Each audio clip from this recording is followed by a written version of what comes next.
Happy New Year and welcome to another beautiful edition of Iron Port. Iron Port is proudly brought to you by the Ghana Revenue Authority, Goyle Company Limited, Serene Insurance, Ghana Link, and the Meridian Port Services (MPS). This program that brings Ghana's port and shipping industry closer to you is powered by the Ghana Ports and Harbours Authority, and our media partner is the Business and Financial Times. Viewers, the Customs Division of the Ghana Revenue Authority just before the new year announced the complete reversal of the discounts placed on import values of general goods as well as the home delivery values of vehicles. This is what our discussion will center on. But before we bring you the main discussion, let us listen to the story for more details. The Customs Division of the Ghana Revenue Authority has announced that it will cease the application of discounts on FOB values for general goods and the home delivery value on vehicles from January 1, 2023. This means importers will not enjoy any more 10% discount on vehicles and 30% discount on all other goods from next year. According to the GRA, the move is in line with the 2023 budget and economic policy via which the government intends using to accrue more revenue for the state. In a memorandum dated December 22, 2022, to all sector commanders under the Customs Division, the GRA urged the commanders to ensure that the directive is enforced. The directive also revealed that there will be transitional arrangements that provides a storage-free period for consignments discharged on December 31, 2022. This means they will not be affected by the new directive. In addition, all pre-arrival declarations processed and taxes paid even when the goods have not arrived before January 1, 2023 will not be affected by the reversal policy. Now, to zoom into the discussion, we had an interaction with a supervisor at the Customs Technical Services Bureau, what we know as CTSB, Justice Yajidimi, to throw more light on the new directive. Also present was the president of the Association of Customs House Agents Ghana, Yauche, who also shared his perspective on the new development. Take a listen. What were the reasons that culminated in the discussions and the calling of the call for the reversal? From complaints from the people who went to the markets to buy. I think some of the media houses ran some interviews, some other places, and Ghanaians were complaining that even though government announced this discounts, it didn't reflect in the actual prices on the market. Okay. See, and usually what happens is that before a budget is read, GRA, we have some in-house discussion as to how to also raise revenue. Right. Because we assess the policy as against what we want to do next. So exactly. I think it was also one of the factors we considered to also raise revenue. After GRA's revenue, we are looking absolutely, because that's your mandate. These presentations were made to the government, and then they also had their own side of it. The government also had their own side. So it was decided that for the 2022 budget, it was going to be reversed. Right. Then when we entered 2022, agitation started, and then we had discussions with them, GUTA, Used Clothing Association, various associations. I was so kind. We had this Korean car dealers, all those groups, yes. So there was a meeting at Alisa. Right. Finally, it was arrived at that the government was not going to take it off completely, but to take a gradualist approach. Okay. So it was decided that for goods being 50%, should reduce to 30%. Right. And then vehicles to 10% from 30%. So this took effect on the 1st of March 2022. So it ran from 1st of March 2022, and then a discussion began again. So various consultations usually go on before some of these things are done. So they began because it was reduced, it was affecting, and they heard that it was going to be taken off. But government also has some commitment, especially those who are assembling vehicles. Yes. There's a commitment to them that some of these things should be done so that at least the market to be fair. Right. Yes. So based on various discussions, it was agreed that it should be taken off completely in this year's budget. Yeah. So on the 24th of November, the minister announced it, and then preparations have been underway to get it reversed. So that is the situation. Okay. Yes. So, in your own assessment, would you say that the rollout in 2019 through 2020 and 2021 helped in a way? What's your assessment, your personal assessment? Yes, it reduced the taxes. Yes, but I think it was supposed to reflect in the markets. Since most Ghanaians complain that, but it didn't happen. So Right. sometimes when it doesn't go the way, and it also had the effect of smuggling. It was supposed to reduce smuggling, but we thought that when vehicles, especially vehicles, when the duty is lower, people will be protected. A lot of people reported vehicles they brought in illegally to try to pay. And then So there was improved or enhanced compliance. Yes. So these were some of the considerations that went into it. Okay, so let me come to Mr. Yauchi and find out from you. You work on behalf of your clients as the importers. They bring these things in, and you go and then pick them out for them. And so you perhaps or automatically were those that were directly benefiting from the discounts when it was in place. Tell us what you make of this particular announcement by government of the complete reversal of the values. Yeah, the complete reversal to us may also defeat the very reasons why the discount was brought into place. As he rightly said, in 2019, we were made to understand that the prices of goods on the market were just too much, and the duties being paid by the importers were also quite too much. And therefore, it has also given room for people to smuggle goods into the country through the by road or through the other frontiers, apart from Tema and Takoradi. Even Tema and Takoradi, they did. Now, so the reason was that let us reduce the FOB values by 30%, 50%, so that it will encourage importers to come through Tema, Takoradi, or the approved routes. Yes. So that was one of the major points. The other point was that because the duties were just too high, goods on the market were equally very high. And therefore, let us reduce the FOB values so that importers or the wholesalers or the retailers will be able to sell their goods at reasonable prices. Right. And the other issue was about fake invoices and invoices. Now, why do I go in for fake invoices if the values are quite reasonable or quite low? So let us not stretch it too much. The benchmark values is somewhere in $20 per piece. Now, okay, even if you bring $20 per piece, so even if it is $20 per piece, let us reduce it by 30% or by 50%, 20 to 10. That's quite reasonable, so that there will be you will not be encouraged even to go in for fake invoices or try to reduce your invoices or try to cut corners and all that. So these were some of the reasons that the government gave.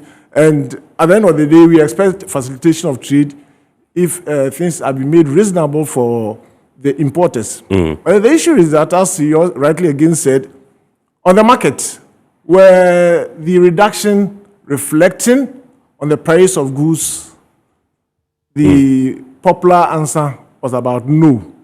And therefore, people also felt that the monies were going into the pockets of the importers or the wholesalers or the retailers. And therefore, there was no need for the government even to have taken the 50% off the FOB values. Yes. If there was no need, then therefore, why is the government doing that? Because the government is losing so much in terms of income. So if that is not reflected on the market, and has it also reduced smuggling? To some extent, yes, it also encourages people to come through Tema or to come to the approved routes. Yes. Smuggling, I can say that it really encourages people also not to also try to cut corners and all that. But then the ultimate is on the market, where the price of goods reduced. Now, the importers again also give reasons that aside the duty that they were paying, the depreciation of the cedi and some other factors were also contributing to the high price of goods on the market. And therefore, not only the duties, but then other factors also contributed. So the 50% had been swallowed, as it were. And therefore, we came back to square one. There's a certain deadline for goods that have been imported already. Yes. So what happens is that they make provision for if you pre-entered, Section 50 of 891, Customs Act 891, 2050, yes, it allows for pre-entry. So if you were able to pay the duty before we entered today, yes, you are not affected, even though the vessel hasn't arrived. If you were able to capture, if it's in the port and you are able to put it in the system and then validated, you were able to pay before we entered today. Yeah. Even though you have not cleared it in the port, it's not affected. So these are normal customs laws that we are applying. The only difference is the first one, the transitional provision, the very first one, Yes. which says arriving conveyance when it is discharged on 31st.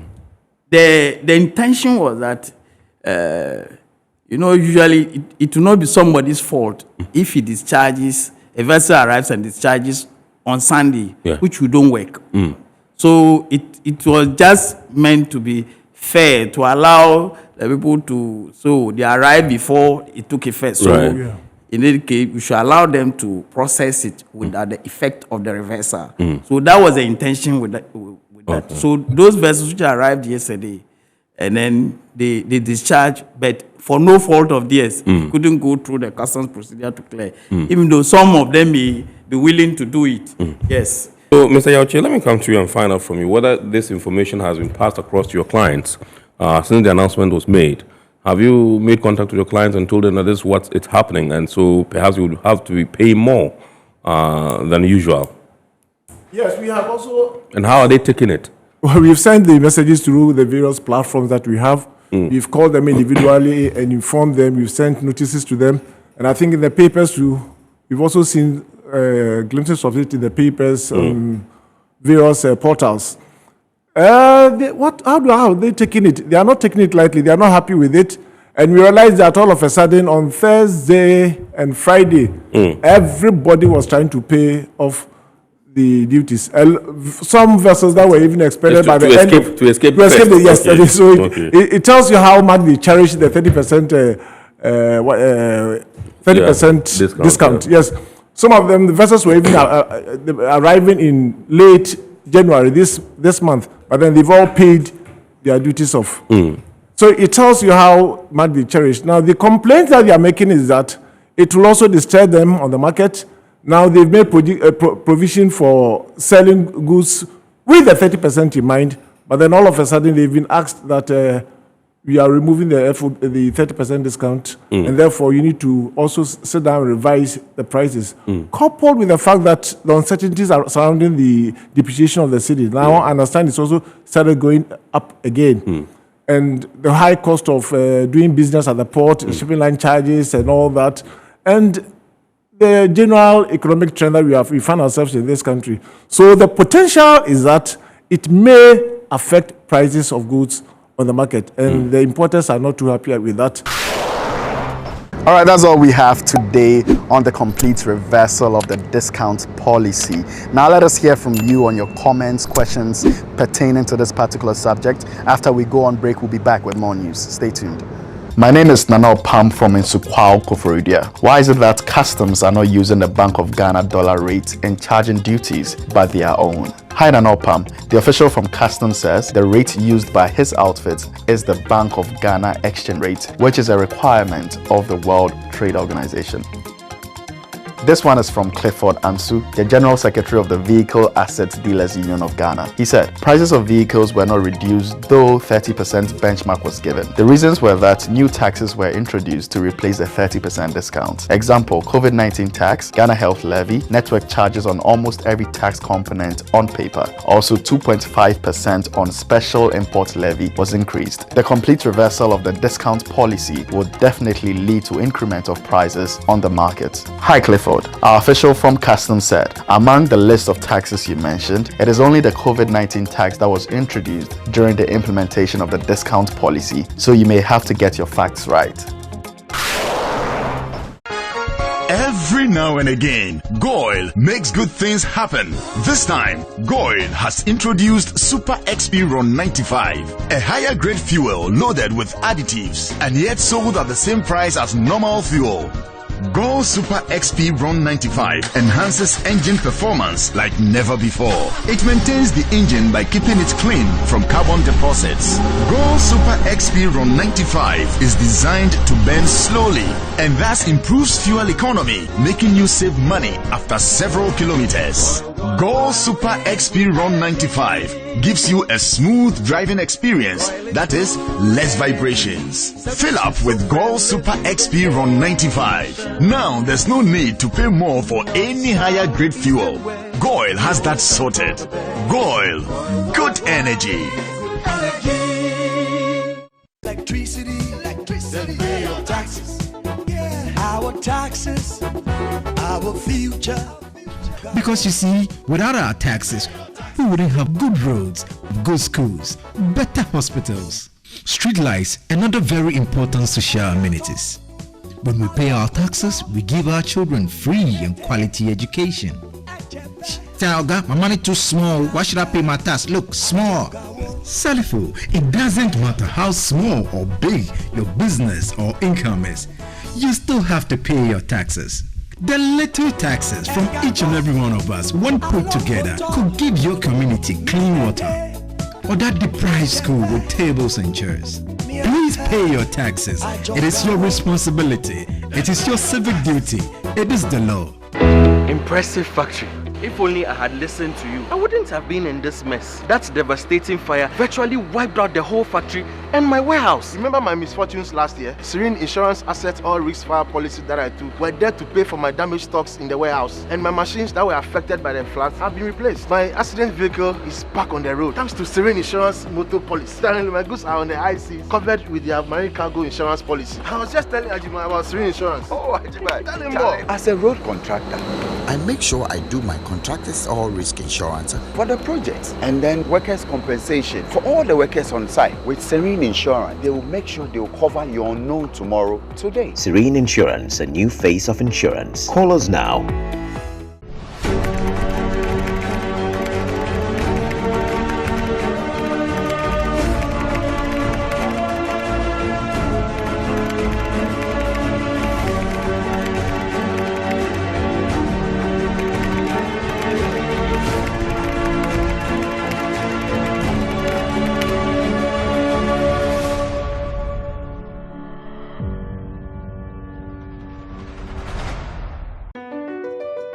MPS Terminal 3 is Africa's new state-of-the-art container terminal at Tema Port.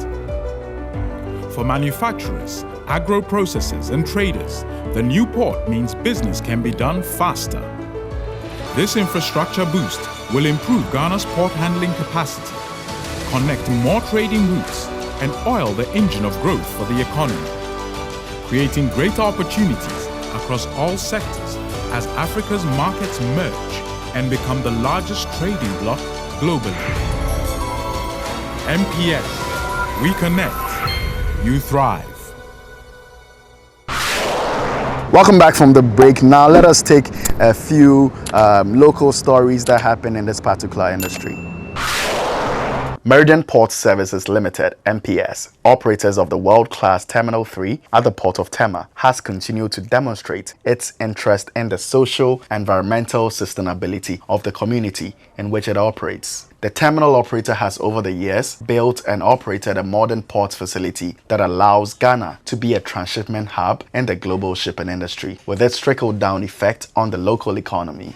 MPS intends to use this success to help bolster the economic fortunes of the community it operates in while maintaining social and environmental sustainability. The company has recently donated 2,000 bundles of fishing nets, 35 Yamaha outboard motors of 40 horsepower, and 2 canoes with accessories. These were handed over to representatives of the fishing communities of Tema, Nungwa, Ningo, Pram, and Pung last Thursday to boost fishing activities. Social economics, works in more than one dimension. So we are just tackling a couple of main dimensions. First is the sustainability of the fishing industry. We have provided 20,000 fishing nets and also outboard engines, canoes, to the tune of 6 million Ghana cedi.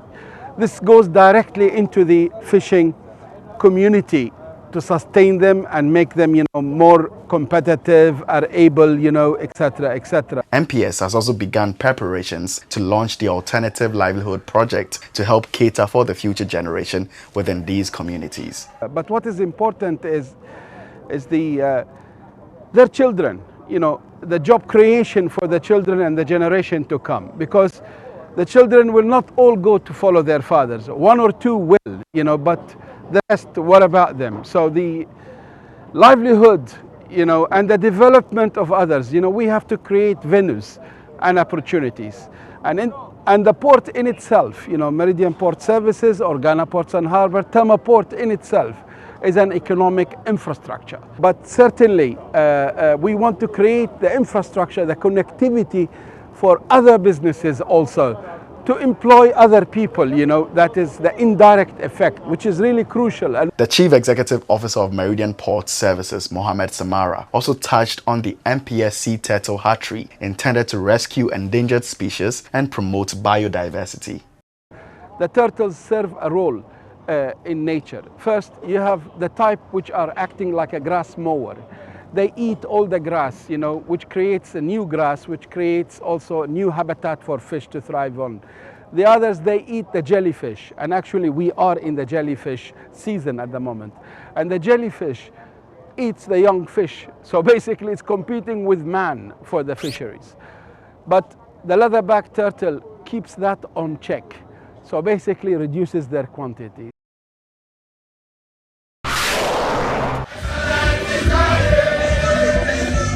Staff and management of the Ghana Ports and Harbours Authority have ended a year with a Thanksgiving service to celebrate the goodness of God in the challenging year of 2022. The colourful event, characterized by praise and worship activities, also was an opportunity for the authority to pray for guidance and favour in the next year of business. The Director General of the Ghana Ports and Harbours Authority, while recounting the successes and challenges of the year, thanked the staff of the authority for their support in key sustainable reforms in the authority. We have been able to embark on one of the most significant and I would say painful reforms in GPHA's history, which is to think about Ghana, think about Ghanaians, think about the future, think about the welfare of every single Ghanaian, and then all of us joined hands and sacrificed overtime to use that to employ many more Ghanaians who joined us as contract staff. That is a significant sacrifice that God Himself will bless us for, and we will do to bless us. The GPHA boss also revealed that the 20% share of gateway container traffic to GPHA will take effect on the first day of 2023. But thankfully, we've made significant progress. Effectively, that whole 20% project is started from the 1st of January 2023.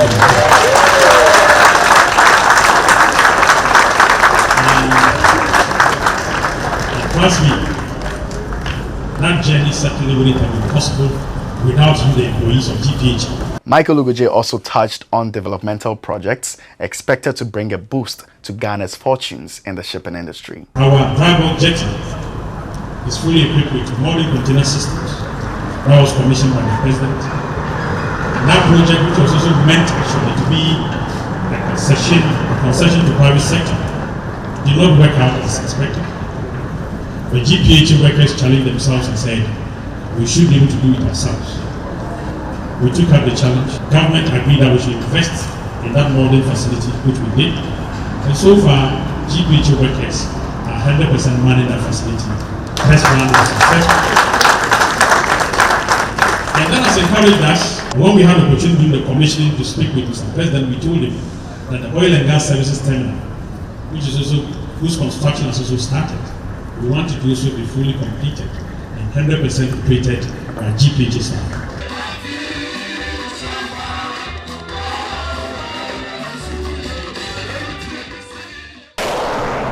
Let us now turn our attention to the global shipping industry and pick a few international shipping and maritime related news.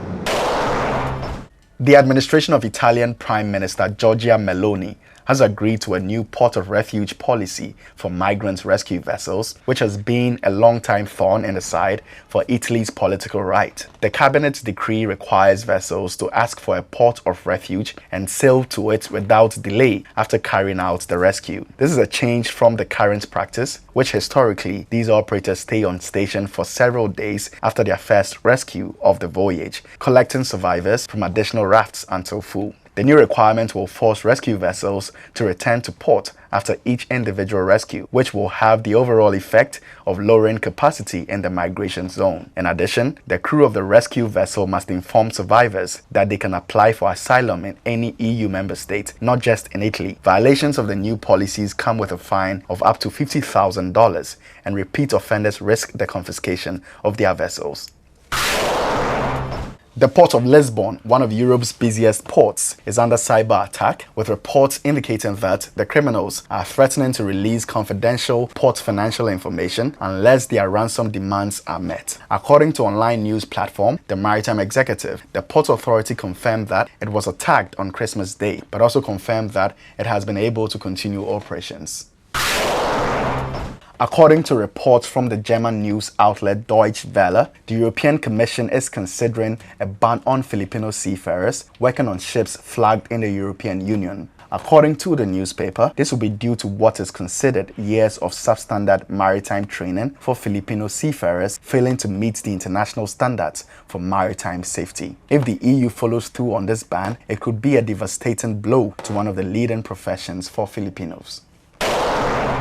All right, now to our Word of the Day segment, where we introduce words, jargons, terminologies, and phrases to you so you can get familiar with them. Today's phrase of the day is bulk cargo.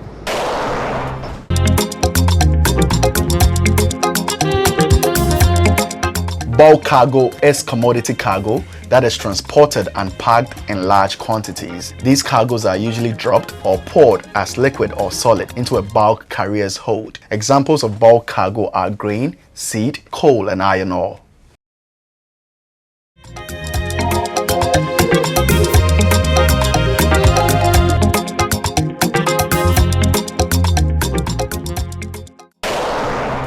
It's time for the schedule of vessels that have berthed in the ports of Tema and Takrade. Those are the anchorages of both ports, and those expected in the coming weeks, plus the Bank of Ghana exchange rates, which you may need to know to clear your cargo with.